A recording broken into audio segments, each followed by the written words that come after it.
The word recession often sparks fear. It's a term that makes headlines, rattles markets, and gets people worried about jobs, savings, and the overall future. But the big question for 2025 is this: will the US actually enter a recession? Let's take a closer look. First, what is a recession?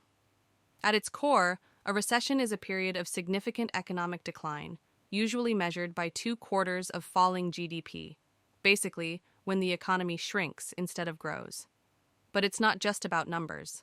A recession is something people feel: higher unemployment, slower wage growth, and tighter family budgets. Now, when we look at the US economy heading into 2025, we see mixed signals. On one hand, unemployment is still low, which is a positive sign.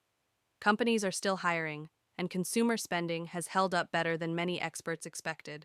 That's important, because when people spend, businesses make money, and the economy keeps moving. On the other hand, there are warning signs.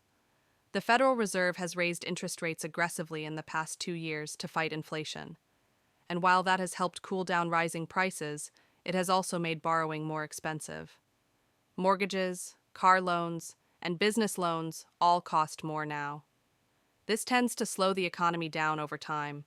We also can't ignore global challenges. Supply chains, energy prices, and geopolitical tensions all play a role in how strong or weak the US economy feels. If something major happens globally, it can quickly affect growth at home. Another factor is the housing market. Rising mortgage rates have made homes much less affordable, slowing down home sales and construction. Housing is a huge part of the economy, so when that sector struggles, it sends ripples through everything else. So what are experts saying?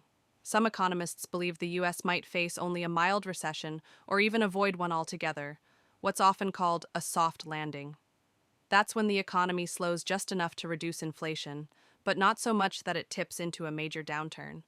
Others warn that if rates stay high for too long, or if consumer spending weakens, a recession could still hit in 2025.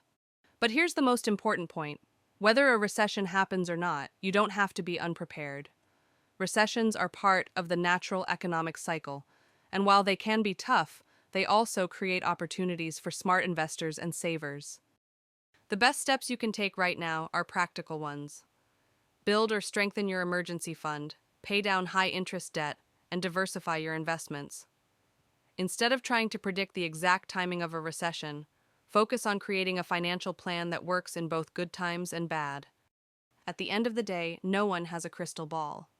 But by being prepared, you can worry less about whether a recession will come in 2025 and focus more on staying financially secure and even finding opportunities when others are fearful.